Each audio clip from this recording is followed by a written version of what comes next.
Defending champion Fabrizio Giovanardi has led the way ever since the first meeting right here at Brands Hatch back in March. But as we've seen so far this year, anything can happen. So will he manage to hold on to his lead and this trophy, or will Jason Plato score an improbable victory in this Seat's Championship swan song? Giovanardi, championship leader, his big rival, Jason Plato. And they've done it. The British Touring Car Championship. It's the mind killer. Here comes the Italian, here comes Fabrizio Giovanardi. What a beautiful manoeuvre. It's Fabrizio Giovanardi who wins for Vauxhall. Off goes Plato. Could this be the championship ebbing ever further away? Sometimes the luck's with you, sometimes it's not. Contact. It's a dirty way to fight. Giovanardi got out of shape.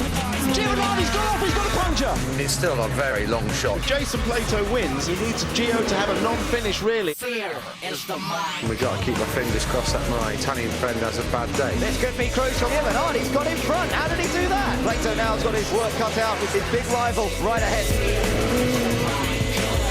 It's going to be a great fight till the end. I expect Jason Plato performance. Hopefully I'll be the one lifting the trophy. Fear is the mind killer. It's BTCC Finals Day, so welcome to Brands Hatch in Kent for rounds 28, 29 and 30 of the 2008 HiQ MSA British Touring Car Championship. An assortment of championships up for grabs today, so this is where we stand ahead of the racing. Fabrizio Giovanardi enjoys a 44-point lead over Jason Plato. With only 52 points available this afternoon, it really is his to lose. The battle for third is considerably closer with the independent drivers, Colin Turkington and Matt Jackson, separated by only 3 points. And those two are fighting it out for the independent title, with Colin enjoying a 22-point advantage over Matt, and Adam Jones still mathematically in contention, but a further 18 points behind. In the Manufacturers' Championship, VX Racing have an unassailable lead and will be crowned champions this afternoon. It's the same situation in the team standings, with the departing Seat UK having to settle for second, but the race is still on for third place between Halfords and Team RAC. And finally, in the independent team standing, the race is still on, with Team RAC leading the BMW Dealer Team UK by only 29 points ahead of today's 3 final rounds. We've extended our race day coverage to bring you all 3 touring car races as they happen. We're live for the next 6 hours here at Brands Hatch, with the first touring car race coming up in 10 minutes' time, but we'll also have the climax to a further 5 championship series. It promises to be an exciting afternoon. Our top story this weekend is the surprise withdrawal of the Seat Sport UK team from the British Touring Car Championship and the demise of the Seat Cupra Championship at the end of the season. Now, the Seats have been the fastest touring car since the middle of the summer, and things were looking great for 2009. So the news has come as quite a shock to the whole paddock. Ted has been talking to all the key players. Well, Scott, first of all, tell us what happened. Why a Seat pulling out of motorsport? We've had 5 fantastic years in the British Touring Car Championship, and during that time the Seat brand has evolved immensely, and the British Touring Car Championship has helped us enhance the brand values. But the brand is continuing to evolve, and we've got a number of new products launching next year, and we need to focus our energies in different areas as far as our marketing is concerned. Obviously we're very disappointed to see them go. I mean, they've been great competitors in the championship for 5 years, and they've brought a lot to the championship, so very sad to see them go, but of course nothing's forever. We chose to make the announcement before Brands Hatch, both from a business and commercial point of view to try and steal some of Vauxhall's thunder, but also from a moral point of view, it gives the guys the opportunity within the team to get out on the job market before the season finishes. Well, how do you think Seat's pulling out is actually going to affect the racing and what people see on the TV? It really won't affect it at all, apart from the fact there won't be 2 diesel Seats in the field. I mean, you've got to remember, from the second half of this year, in basic terms, they pretty well cleared off from the front. So, you know, the racing was fabulous behind them. Take those 2 cars out of it, the racing's still going to be fabulous. What are you going to do next year? I don't know at the moment. Well, you know, it's important for me to be in racing. I love it. I certainly don't want to hang up my helmet just yet. And, you know, and I want to stay in the BTCC. It's a championship which has changed my life, and I'm very passionate about what happens here. We had a call saying, can you come along to Milton Keynes for a meeting? And I was all like, yeah, great, we're going to be talking about 2009, 2010, and obviously me and Jason spoke prior to that on the phone, and he was a bit more apprehensive. And I said, no, it doesn't seem bad, it's probably going to be a good meeting. We get in, and within a couple of minutes we obviously know what the big picture is. So that was on the Thursday, and then in the afternoon it was announced to everyone else. So it was a big shock. If there's manufacturers out there, and we believe there are at the moment, which are looking to come and play, then I think they should look at what Seat have achieved over the last 6 years, and it's turned their brand around. So just because they're leaving, it doesn't mean to say that the championship's on its knees. Far from it. For us drivers, we can go out and look for other jobs, the same as everyone else in the team. But you do feel for the guys who've worked so hard within North and South for a couple of years now, trying to get the most out of the cars. And now, as we were on a bit of a crest of a wave, we're just not able to sort of finish off what we started. And who are we looking at in terms of possible new entrants coming in next year to replace them and challenge Vauxhall? Oh, Ted, I can't tell you that, but you've got 6 months ahead of you to speculate for that one. Well, there's plenty of rumours in the paddock about who might be replacing Seat as a manufacturer, and we'll have more of that later on in the show. Back to the championship battle, and there's just a few moments to go until the first race of the day, when Fabrizio could well be wrapping up that title. Now, his preparation for today has been quite interesting. He's travelled halfway around the world to compete in the Australian V8 Supercar Series. Here we go. It's endurance time. I'm in Australia to make the long distance race for R28. It's a new experience, it's a new challenge. I can have two things in the same time. Go to visit Australia and have a good fun with the V8. My teammate, he will be my co-driver, my pilot, my my mentor. The only biggest problem is the translation between me and him. We're underway at Phillip Island. Simply amazing. What a day. This world-class circuit has seen it all. I spent 15 days in there. It's not so easy as I expect. It was a good experience, good fun. More or less, it was a holiday. Welcome to my house. Hello. I'm in Italy for a few days. I have just the time to remake the bags, to change the clothes. And now let me show my house. This is my bedroom, bathroom, the unfinished bathroom. Unfortunately, I didn't spend a lot of time because I have to race, so you can see work in progress. Before to go to Australia, my target was try to make the best before to get the last race, because you have to go. Australia is a long journey. You can be tired when you come back. With a gap to play, it can be more relaxed. This is my son. Luca, apri. Papi. Hey, voila, my study. This is the place I spent time to book the flight, to just try to organize my life. Where I was with Moher. And here, the BTCC winner, the Vauxhall. The first championship, the second one has to come. It's another title, it's very important for me, for the Vauxhall, for everyone that working very hard around me. In the end of the day, I'm just looking for another challenge. This is the place to live for me, is my opinion. Confusion, my car, the next job. This is my project for the winter. I love to build, I love to project models, and then I love to drive the models. You have to understand when it's time to try to win and when it's time to try just to bring point back, is what I've done. I've finished all the races. Let's go! Go to the kitchen. Are you looking forward for this? Ravioli di zucca. And here the champagne for the victory. Cross finger.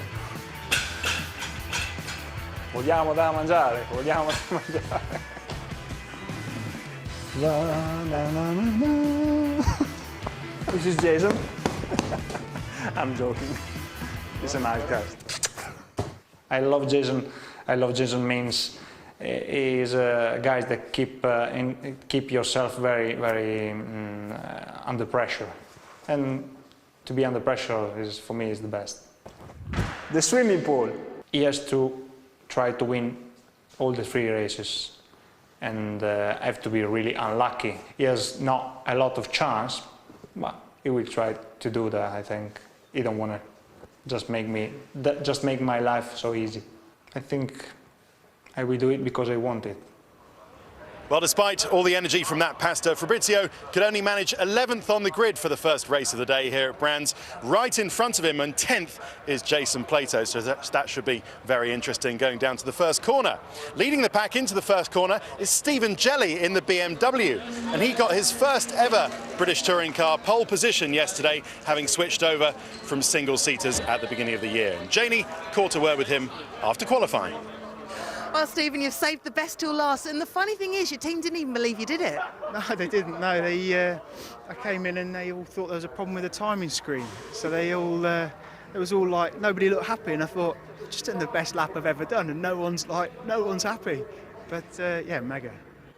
Okay, well, as you can see, everybody is ready. There's a great atmosphere down on this grid, and we're live here on ITV4. So join us in a couple of minutes when we will be live for the race that could decide the championship. Round 28 is next.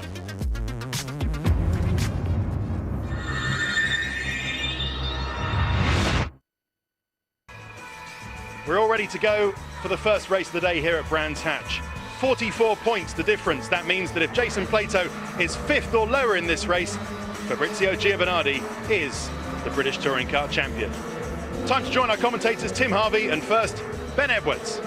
Thank you very much, Ted. The cars are indeed heading around the circuit on the first of their 2 warm-up laps. There's the onboard shot with Fabrizio Giovanardi, the man who could wrap up the title, as you say, in this first race of the day. What an absolutely glorious day we have here at Brands Hatch. It is stunning, and the stage is set for the final battle between these two. Jason Plato for SEAT versus Fabrizio Giovanardi for Vauxhall. I say the final battle because we know that it's certainly SEAT won't be a part of the party after the end of this year. Let's take a look at how they line up on the grid then. Stephen Jelly has taken his first ever pole position. It's the first for the team this year. Matt Jackson alongside him, though. He's a fast starter in the white BMW. Watch out for him. Turner and Matt Neal are on the second row. So Darren Turner, the fastest of the diesel-powered cars. Matt Neal is alongside him. Then behind them, we've got Gordon Shedden and Colin Turkington. Turkington, remember, leading in the independence points, but battling with Matt Jackson, who starts up front. Rob Collard, his best qualifying performance of the year in 7th, ahead of Adam Jones. Behind them, we've got Stephen Kane.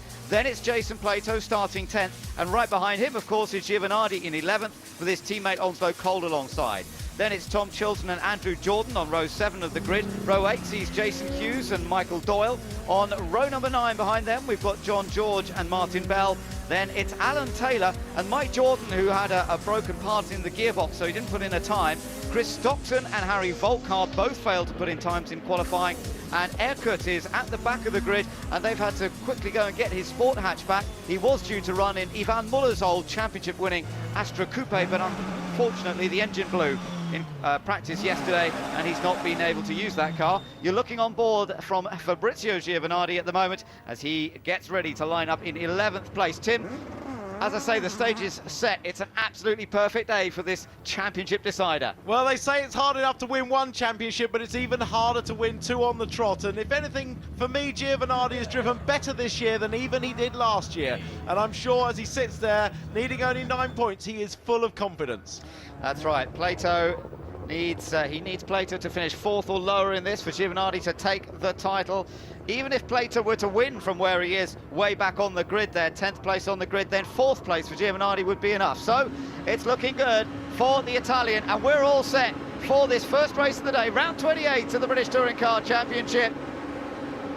Lights out, away we go, and Stephen Jelly makes a great start from pole position. Matt Neal trying to squeeze down on Shedden and had to back out of it. Thankfully they didn't make contact. Matt Neal very slow away in the first of the Vauxhalls on the grid. The Giovanardi getting away. Jason Plato going around the outside of Paddock Bend. He's trying to go around Adam Jones. Hasn't quite finished it yet, but he's going to try and finish it as they come up the hill to the hairpin, but Jones is on his inside. Giovanardi's just tucked in behind that little group. Up front, Stephen Jelly leads. Matt Jackson pushing him down the hill into Graham Hill Bend.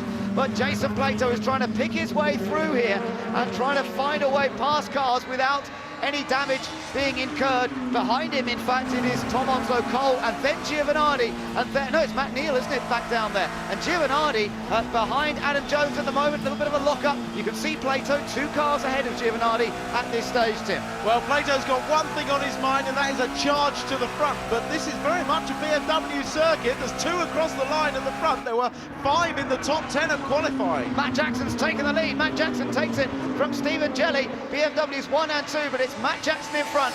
Jelly in second. Turner in third. Giovanardi in the gravel. Giovanardi's in the gravel at Paddock Hill Bend. He's got it back on. My goodness.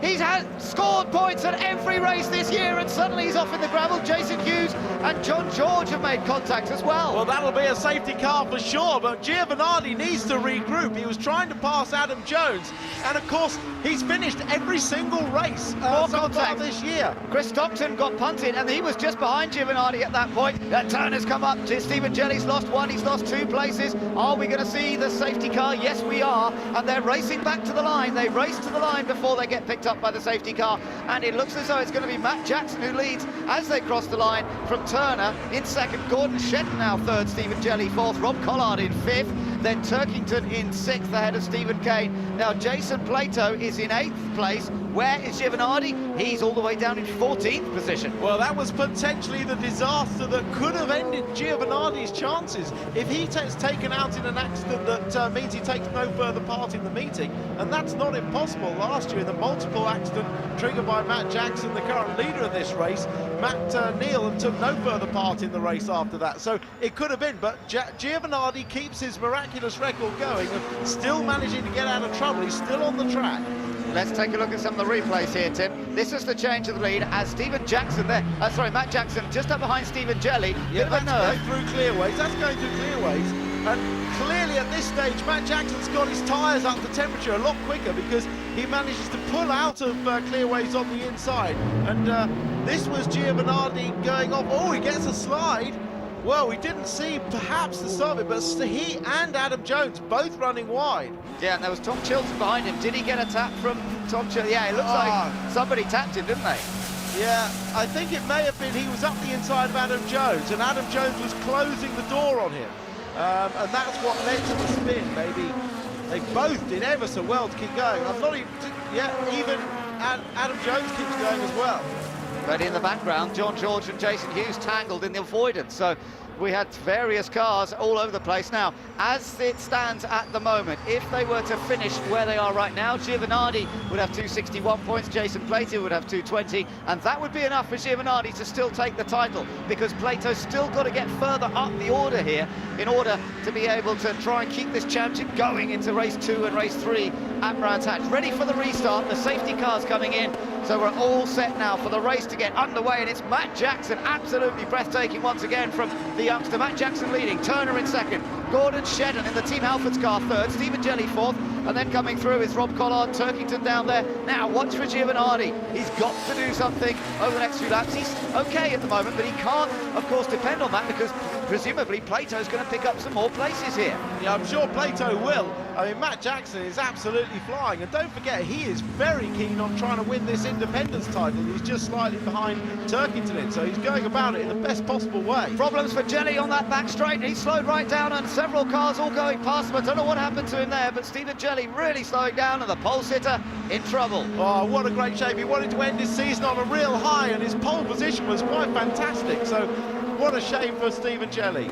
On board with Jason Plato. Now he's sitting in behind Stephen Kane at the moment, and this is the battle for 7th place. He's not that close to the BMW as they come across the line, so a little bit more pace to find here. Meanwhile, Giovanardi still down in 13th place, and with Adam Jones breathing down his neck as well, so that's interesting. But Plato not closing as quickly as I thought he might here. Well, there are no big long straights here. There's nowhere really where the Seat Diesel can use its extra horsepower, and the agility of some of the other cars through the tighter, slower corners is helping them achieve better lap times. And a good shout out here for the 2 Motorbase cars. It's the local track for the Motorbase team, only a mile down the road, and Collard in 4th and Kane in 6th, doing a great job.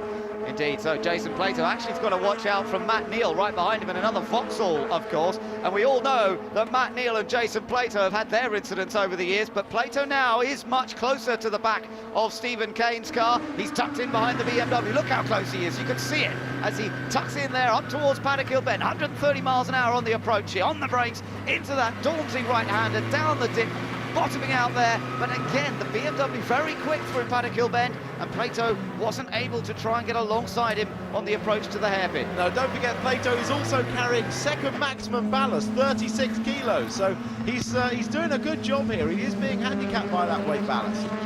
Now, further back, let me tell you that Giovanardi's just lost another place. Look at Plato. Stephen Kane and Turkington side by side, and I think Kane's got through. Yeah, he has. He's got past. So he's got past the Team RAC BMW, and here comes Plato. Plato on the grass, and in the background, Chilton getting very out of shape. Contact, I don't know if there was with the Vauxhall, perhaps Montclo Cole. Meanwhile, Giovanardi is down in 14th place now. So Giovanardi really struggling in this race. It could be the first race this year that he's not in the points. Here comes Plato now, trying to get past Colin Turkington, a winner here earlier this season. Turkington, but Plato a bit slow through Paddock. Well, Plato taking the tight line, the Seat very good over the curbs, and Jason Plato using the inside curve, which is quite an aggressive one at Paddock, to try and shorten the line here, but it's got this real end of term feel about it, this first race of the last meeting, with everybody going for broke. It is great stuff, isn't it? And in the background, I've just seen Jones get past Michael Doyle, who's been running well. Doyle is now the one ahead of Fabrizio Giovanardi, by the way, but Giovanardi's still way outside the points. Plato needs to pick off a few more here, though. He's got to try and get in the top 4 to have any chance of keeping this championship alive as he comes through out of clearways this time. Try and close that gap on Colin Turkington ahead, and he's still got the Vauxhall of Matt Neal behind him. Yeah, time's very similar at the front. Matt Jackson just a fraction slower than Darren Turner, but not a great deal. But the fastest lap of the race goes on that lap to Stephen Kane, the 5th place BMW. That's impressive stuff. Stephen Kane, the Northern Irishman, in his first season of touring cars, of course. They've had a couple of good results recently, the local motor-based team, and he's running very strongly in this race, no doubt about it, in 5th place. But Giovanardi all the way down in 14th place and unable to make any progress. That's a huge surprise. He's always in the mix, but he's always been able to move forwards. Maybe there was damage done. I'm sure that front splitter, the area around the lower front bumper, is not good. Patricia there on the middle of the shot, his wife Patricia keeping an eye on what's going on here, but I think Giovanardi's struggling a bit in this one, Tim. Yeah, there was contact on the right rear. It may have actually bent one of the rear toe arms to make you can see that the wheel arch is off on as well on the left rear, so he certainly had some damage on there. Clearly isn't Andy. He's quick into Paddock. He's followed Michael Doyle, but Michael Doyle gets a good run out, and Giovanardi can't challenge on the braking into Druids.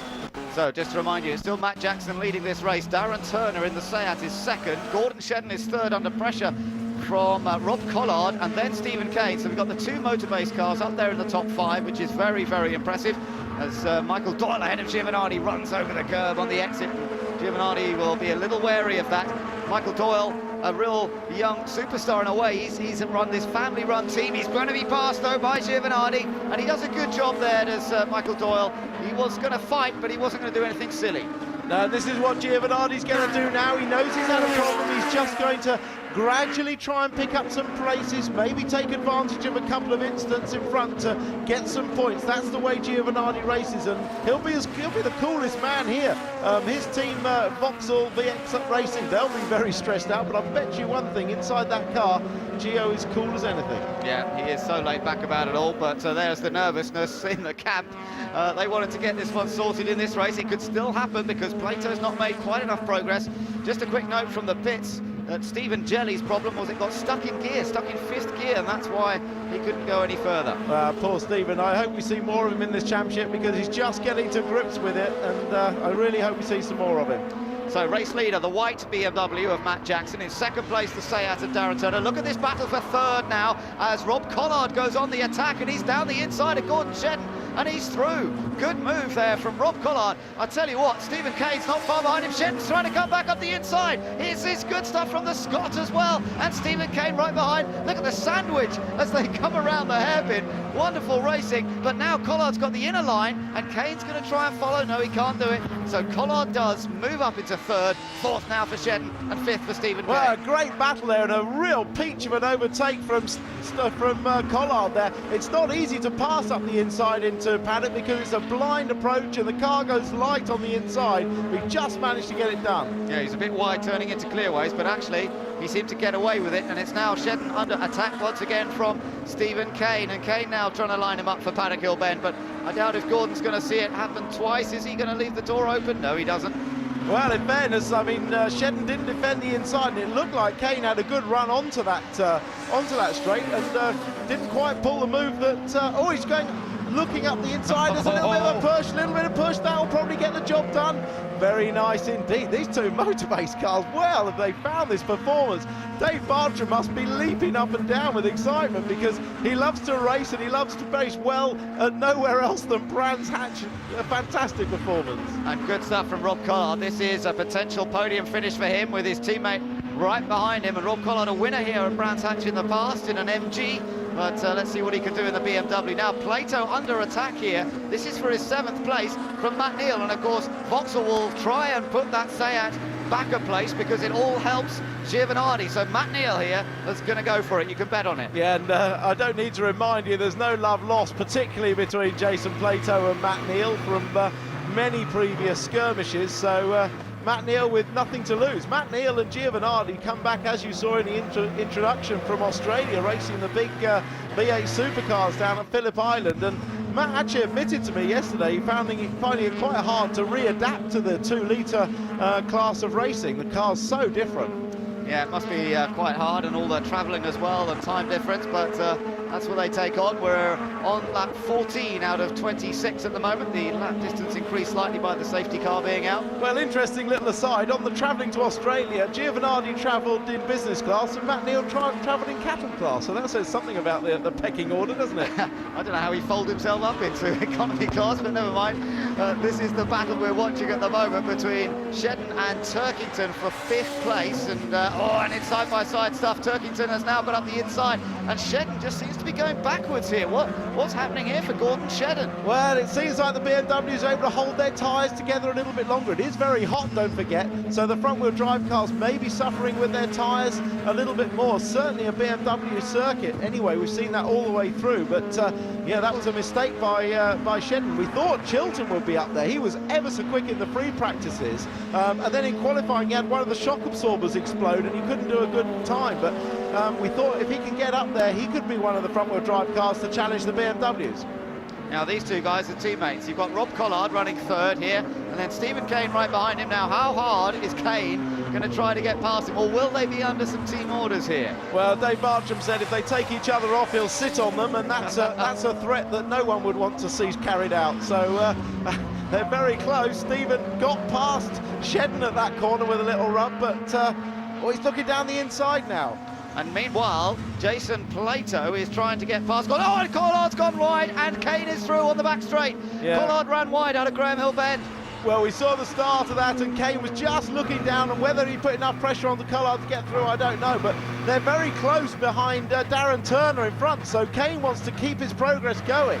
Yeah, absolutely on board with Jason Plato meanwhile, and he's got a chance of getting past Gordon Shedden, who seems to be struggling with the Team Halfords Honda. It's not working as it was in the early stages of this race, and Plato now really getting close. He's going to attack surely as we come up towards Paddock Hill Bend. Has a little think about going for the inside, decides against it. Matt Neal and Tom Chilton still right behind him, and then it's Onslow Cole. He's running in 10th place, but the attack is still on. Plato having a little think about it. In the background, Onslow Cole thinking about getting past Tom Chilton. And this is great stuff, but at the moment it's still Giovanardi looking to win this title. Unless Plato moves a bit further up, he won't have enough points to keep the championship alive. He's got to get past Shedden, and then ideally get past another couple as well. He really needs to get into 4th place here, Plato. At the moment he's down in 7th. I tell you what, Plato's giving it everything. That car is struggling on its tyres. He's got 2nd biggest success ballast, and he's still lapping really well. And Darren Turner in the sister set with no weight is in 2nd place, but he's no quicker at all. And Plato's up the inside as we come across the start-finish line. Yeah, this is an opportunity. He's through, and it's a fairly straightforward one in the end there for Jason Plato. He takes the place from Gordon Shedden, so he's into 6th place, and Shedden now under attack from Matt Neal as well. Matt Neal follows through, and there's Tom Chilton, his teammate, and Tom's not taking any prisoners. Squeezes right past Shedden at the same time. Yeah, well, we said Tom was going to be quick, and Shedden clearly got a pace problem here. This is on board with Plato alongside. The door is wide open. Plato's got enough speed down the straight to get the job done nice and early without any panic late braking. So up front, meanwhile, Matt Jackson is still leading this race, but the battle for 2nd is really hotting up now. the battle for second. Watch it, Darren Turner under threat from Stephen Kane in the BMW, then Rob Collard, and chasing him is Colin Turkington, as Turkington's car really seems to be working now in the latter stages of this race. So Darren Turner finds his mirrors somewhat filled with that BMW of Stephen Kane. Well, how big a risk? Oh, there's contact, and Kane's alongside, he's going to take it. He's into second. Well, that's Kane's perfect place, isn't it? There's on board inside with the Motorbase crew, Patrick de Groot, the engineer there. He's only 4 foot nothing, but he's jumping up and down like a 6 foot. But it might change more, because look at this, Rob Collard in the background there. He might be able to get past Darren Turner, and then Colin Turkington as well. And Turkington, remember, wants to try and get past these other BMWs because they're scoring points in the Independence Championship, and Matt Jackson's leading this race and looking for maximum points in that, as well as maybe taking Turkington's 3rd place in the overall championship. So lots of changes potential here, and we're on board with Colin Turkington as he attacks coming into Paddock Hill Bend. But at the moment, Rob Collard just managing to keep him behind. Identical cars, basically these, of course, heading up the hill into Druids, and Collard just keeping the middle of the road, and there's no space for Turkington. Yeah, good defensive line that, just enough to cover the inside and force Turkington to potentially put 2 wheels on the grass should he try and go up the inside, but not enough to compromise his speed into the corner.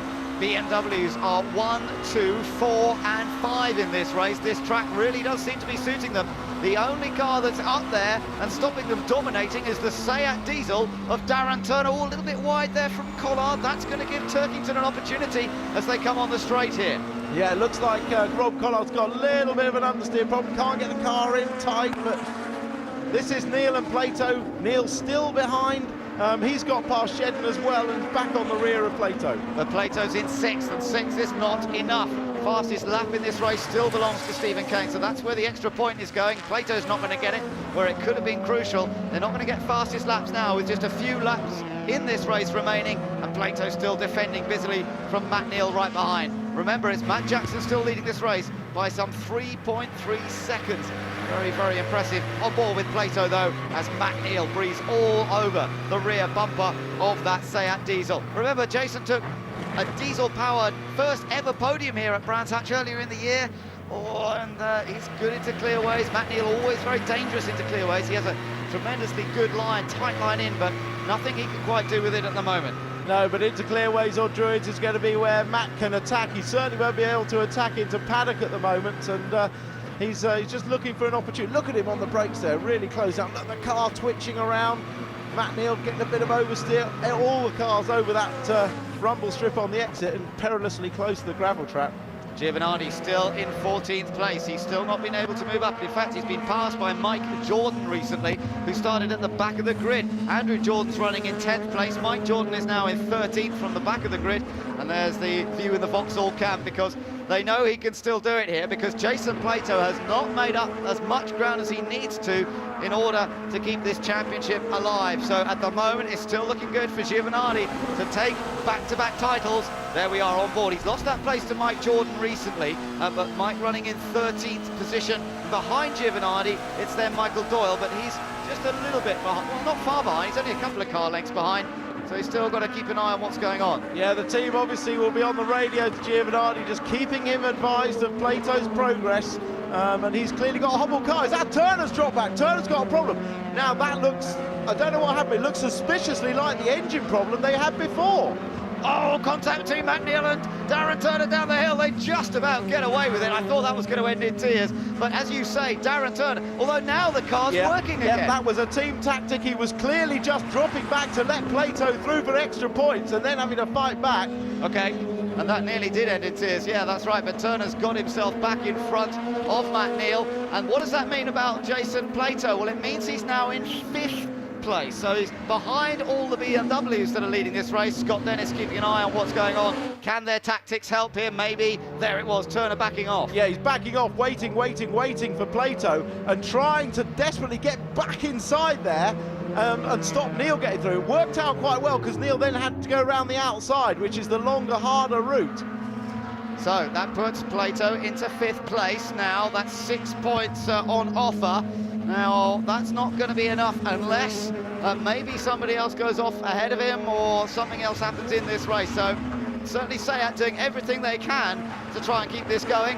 but they need a little bit of luck to go their way as well, because Matt Jackson leads this race, Stephen Kane is in second, Collard in third, and Turkington in fourth. Race leader across the line. That's 24 laps completed. We're on to lap 25. There's the second place car, Stephen Kane. Third good battle here between Rob Collard and Colin Turkington. And then in fifth place it's Plato, sixth is Turner, then it's Matt Neal, chased by Chilton, Onslow Cole, Andrew Jordan. There's Adam Jones, then it's Gordon Shedd, dropped well back, Mike Jordan. There is Giovanardi, still with pressure on him, but in 14th place.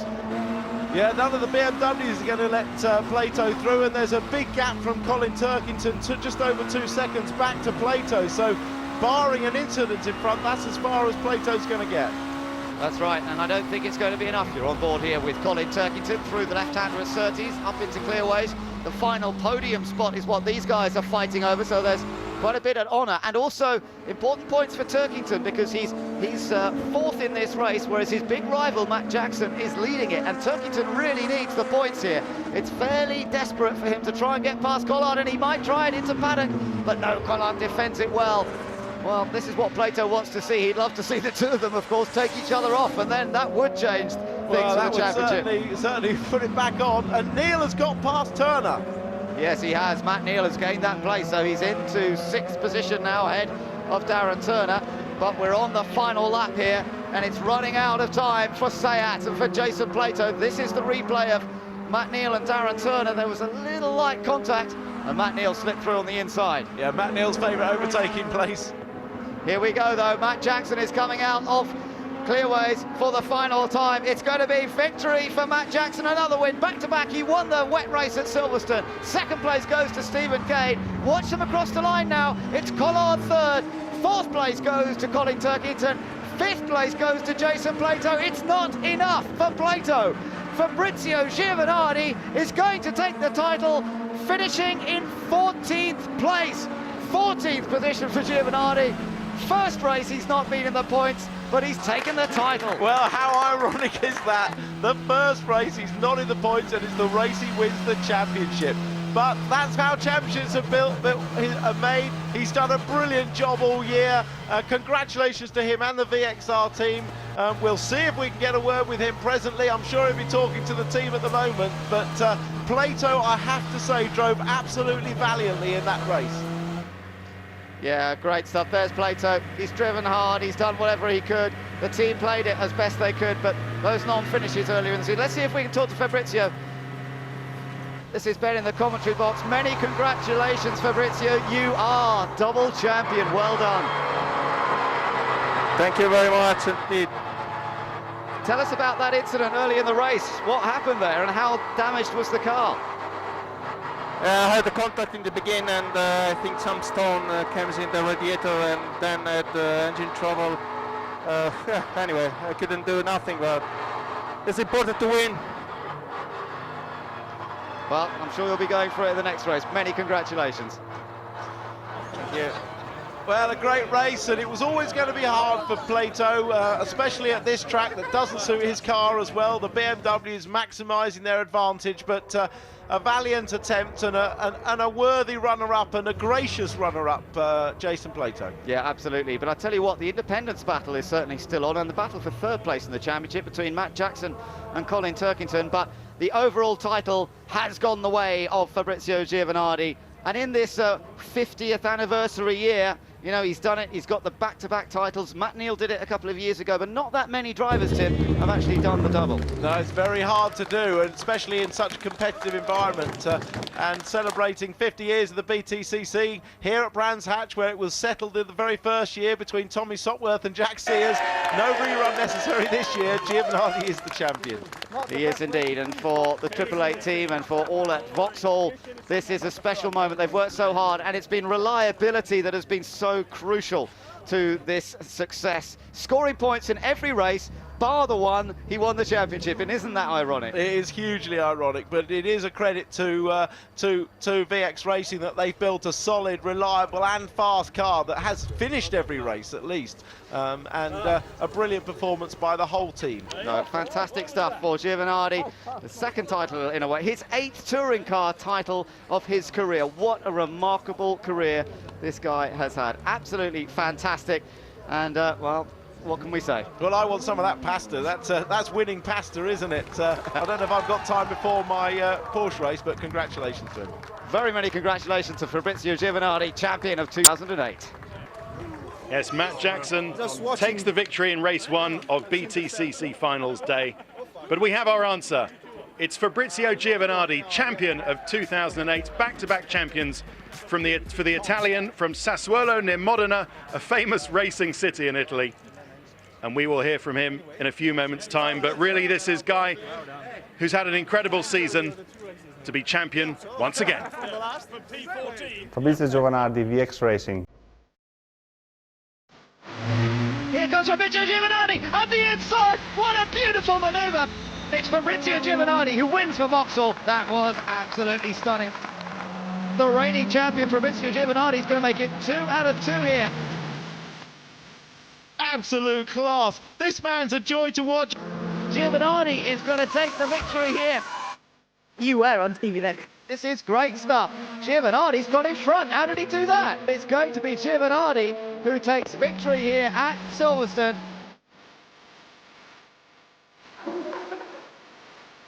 He is the Dunlop MSA British Touring Car Champion. Well, he's been driving the second fastest car since the middle of the summer, but Fabrizio Giovanardi and the Vauxhall Vectra are champions once again, and we're going to be hearing from him and getting full reaction in a couple of minutes' time. Don't go away.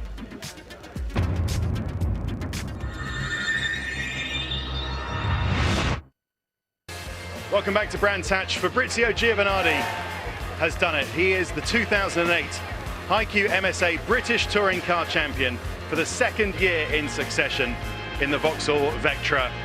And he hugs all his team, Mike Nicholson, Ian Harrison and everybody there. They should be justifiably proud of themselves. This is confirmation of the result of race 1 here at Brands Hatch. A win for Matt Jackson in the BMW. Let's not forget him. A superb performance by him. Stephen Kane in the other BMW was second, with Rob Collard in a third BMW, making it a Beamer top 3 on the podium. Let's take a look at the championship. We still have 2 races to go, remember, but we do have confirmation. There are only 34 points remaining, and the simple truth is that Jason Plato has run out of points to get. There's the gap, 261 plays 223. Fabrizio Giovanardi, champion again, as we say. Matt Jackson moves up to 3rd, Colin Turkington 4th, and Matt Neal, who had a very eventful race with the Seat, in 5th. Well, here he is, the 2008 British Touring Car Champion, and he's looking very pleased with himself. Your emotions, Fabrizio, right now?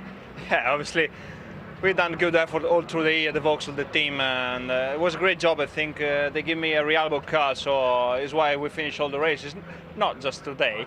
It's really unusual race. It's not the best way to finish, but anyway, we won, so we can ask anything more. You won the championship. You haven't won that many races. Have you ever won a championship by not winning so many races? Jason's won more races than you. Yeah, it's true. In the end of the season, they came really strong, I think. He won a lot, but, you know, I said before, I had a reliable car, and we scored all the points. We understood immediately in the beginning of the season there was more tough championship with more cars, with more strong drivers, so we had to say just keep going, take points, and when it's time to win, win, and when it's time to wait. That's why. Yeah, and were you ever worried in the middle of the summer from Snetterton onwards when the Seat Diesel had the fastest car? Were you ever worried that maybe it wouldn't happen this year? Yeah, I've been honestly, I've been worried until Silverstone, because in the first race he scored the pole position, the fastest lap he won, and they finished 5, 6. So I've lost 11 points. So in that way, I could come inside the Brands Hatch with really few points. So I was worried. Keep concentration, try to do the maximum. And here we are. Okay, and just very briefly, what happened? We heard you talking on the commentary link, but what happened in that moment coming down into Paddock Hill? There was a confusion, a lot of cars fighting for the position, and had the contact with the Seats, the black Seats, and I think even another car hit me in the back. So we had the contact finishing the gravel. So after that, I crashed. Oh, sorry, I broken the bumpers, and my race is almost finished. Okay, Fabrizio, many congratulations. We will let you go to the podium where your public is waiting to see you. Well, you can enjoy the Beamers on the podium, but I'm sure they'll be there to give you a special bottle of champagne anyway. I hope so. Yes, it's time for a drink, I think, for you. Thank you very much. Well done. Well, a worthy champion in Fabrizio Giovanardi, and even his rivals have only good things to say about him. He's got a massive amount of self-belief, but he's a great team player, so you know he'll work with you, he'll try and help you as you help him, and he's got a great knack of pulling a rabbit out of a hat, you know, at any point of the race. He always comes up with a good result. He's a class act, you know, he is the benchmark at the moment, and you know, I guess he doesn't do anything drastic, you know, he's just sort of steadily quick all the time. Oh, he is, you know, he's world class. He hasn't won the amount of championships he has without being a bit special. And you know, this year he's obviously a lot of the time he's had 45 kilos on for leading the championship, and he still pulls the time out of the bag, and you know, no, that's good. So no, he's definitely a worthy champion. Some of the angles he can dance that car out on the way into the apex. That's for me his biggest thing. His speed from turning to apex. Absolutely sensational car control, and knows when to push, knows when to be a bit aggressive, and knows when to score the points, doesn't he? He's sort of incredibly precise with everything in his feedback and his sort of mechanical background as well. It's been fantastic for me to learn from him and sort of pick up the things that he notes while he's out there. Ciao bella, ma Giovanardi Fabrizio, I'm the world champion, bella. He's a nice guy, you know, he's done a good job. He's consistent, keeps his head down, stays out of trouble pretty much most of the time, and he's a very complete driver in my eyes. Without a doubt, he's a creme de la creme driver. It's knowing when to back out of the situations and when not to, and how far to push. And I think you know, Fabrizio's the master at that. He's merciless. He will just give it 120%. You're giving it 110, you'll think you're giving it dead, and he'll just go and pit you. He's bloody good. If you place your car in the wrong position, he'll be up the inside. Vice versa, if he's in the wrong position, he'll go up the inside. But he's very rarely in the wrong position. Any champion's a worthy champion. They've got more points than anybody else. So anyone that says he's not, you know, obviously I don't think that's correct.